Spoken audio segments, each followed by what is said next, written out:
नमस्कार। बहुत बहुत स्वागत है आपका आपके अपने ही चैनल पर।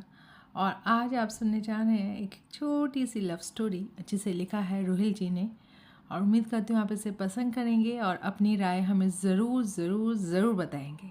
तो शुरू करते हैं एक छोटी सी लव स्टोरी जिसका नाम है दोरहा। प्राची की जिद अमन को मंदिर तक तो खींच लाई थी, लेकिन उसके कदम वहाँ जाने में लड़खड़ा रहे थे। मन में अनजाना सा भय किसी कोहरे की तरह छाया हुआ था। वो डरा हुआ था कि आखिर भगवान को वो क्या मुंह दिखाएगा। प्राची के साथ उसका रिश्ता न समाज को मंजूर था और ना दोनों में से किसी के परिवार को ये रिश्ता मंजूर होता। कल तक ऐसे किसी रिश्ते को अमन स्वयं भी स्वीकार नहीं करता था। उसे लगता था कि ये पाप है। ऐसे में भय होना तो स्वाभाविक ही था, वो भी मंदिर में जहाँ पवित्र भाव और साफ शरीर से ही जाया जा सकता था। लेकिन ये प्राची को कौन समझाता, वो कब किसकी सुनती है। और उसके मन में आया ये करना तो फिर करना ही है। जो उसके दिमाग में एक बार आ गया तो उसे करने से स्वयं भगवान भी नहीं रोक सकते। तो अमन जैसे तुच्छ प्राणी की भला क्या बिसात। मंदिर में श्रद्धालुओं की किलोमीटर भर लंबी लाइन लगी थी। समय भी ऐसा ही हो रहा था कि मंदिर के पट कभी भी बंद हो सकते थे। ऐसे प्राची ने फिर खुराफाती दिमाग लगाया और जो रास्ता दर्शन के बाद लौटने के लिए बना था उस तरफ रस्सी को लांध कर पहुंच गई और अपने पति को खोजने के बहाने लाइन में 400 मीटर आगे बढ़कर एक जगह घुस गई। फिर वहां से उसने अमन को फ़ोन लगाया। मैं आगे आकर लाइन में घुस गई हूँ, तुम भी रस्सी कूद कर मुझे खोजने का नाटक करते हुए आगे आ जाओ। अमन भगवान के दर्शन के लिए ऐसी किसी चालबाजी और छल को सही नहीं मानता था। उसने प्राची को समझाना चाहा, मैं ऐसा नहीं कर पाऊंगा। पहले से ही उसका मन विचलित है और अब मुझसे छलबल नहीं हो सकता। मेरी बात को समझो तुम।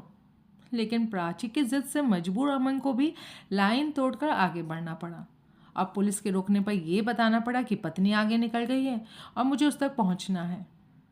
बहरहाल प्राची की वजह से अमन को जीवन में पहली बार ज्योतिर्लिंग के दर्शन हुए और वहां पहुंचकर उसकी आंखें अपराध बोध से डबडबा सी आईं। उसके मन का डर उसके चेहरे पर दिखने लगा था। अमन और प्राची दोनों शादीशुदा तो हैं, लेकिन पति पत्नी नहीं है। दोनों ही जीवन से निराश जब एक दूसरे से मिले तो कब एक दूसरे को दिल दे बैठे उन्हें पता ही नहीं चला।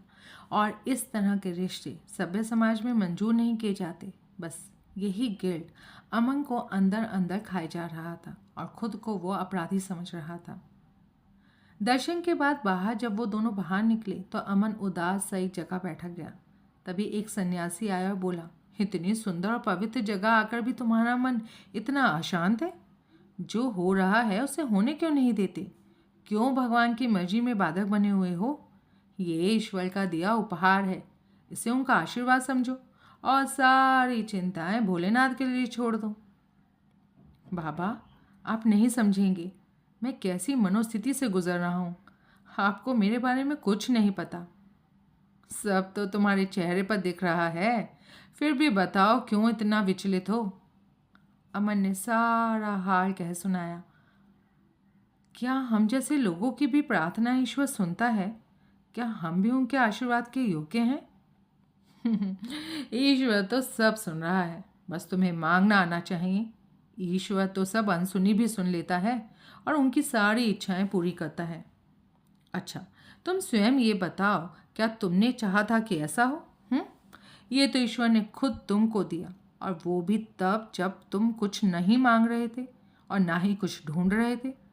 तुमने खुद को, उसको, सबको समझा कर देख लिया। ईश्वर से शायद लड़ भी लिए होंगे, तब भी ये बना रहा। तो इसका मतलब ये है कि इस मंथन से कुछ तो निकलेगा ही।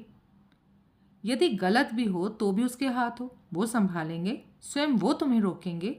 तुम स्वयं देखो, जो वाकई में तुम्हारे लिए नहीं था, अच्छा नहीं था, गलत परिणाम लेकर आता, यहाँ जहाँ आज है वहाँ नहीं होते, तो वो चीज़ ईश्वर ने स्वयं हटा दी है। इसी तरह वो आगे भी मदद करेगा।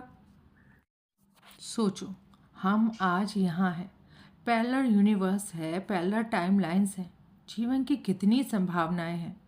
जैसे हम पैदा ही ना हुए होते, किसी टाइमलाइन पर मर चुके हैं, किसी पर इतना आसान जीवन है कि जो जैसा सोचे वैसा मिल गया। किसी में तुम्हारी पत्नी से तुम्हारे संबंध बहुत मधुर हैं, तो किसी में तुम्हारी शादी पहले प्राची से हो चुकी है। किसी में तुम अपनी पत्नी को नहीं जानते, तो किसी में प्राची को नहीं जानते। कितना कुछ है जीवन में जो हो सकता है, पर हम यहाँ हैं, इसे दर्ज करा रहे हैं, तो इसका मतलब केवल दीवार की ईंट भर नहीं है, उससे कहीं आगे ज़रूरत है हमारी। प्रेम में यदि ईश्वरीय इच्छा है, इसका ये सबसे बड़ा उदाहरण ये है कि खुद ईश्वर के ज़्यादा नज़दीक पाओगे। स्वयं को ईश्वर के समझ सौंप दो, वो जो कर रहे हैं सब अच्छा कर रहे हैं। ये रिश्ता भी ईश्वर का दिया उपहार है। अगर कुछ ऐसा हुआ जो नहीं होना चाहिए था, वो भी आपकी प्रेरणा है। आप चाहें तो रोक सकते थे, लेकिन फिर भी नहीं रोका। उल्टा पूरी तरह से असंभव रिश्ते में आपने रंग भरे, भावनाएं भरी और चाहा मौका उपलब्ध करवाया। तो अब आप ही हमें किसी सिरे लगाइए जहां मैं आपके दिए जीवन को धन्यवाद कह सकूं और ये मान सकूं कि मैं भी आपकी नज़र में था, और थोड़ा देर से ही सही, लेकिन आपने मुझे अपनी तरफ से जीवन जीने के लिए एक बेवजह वजह दी थी। इस भाव के साथ आगे जाओ, कल्याण होगा। मन पर पड़ी गर्द अब साफ हो चुकी थी। दूर नदी के किनारे शाम हो रही थी और प्राची कह रही थी कि सिंदूरी शाम में नौका विहार करना कितना अच्छा लगेगा, और मैं उसके निश्चल चेहरे को देखता हुआ मुस्कुरा उठा।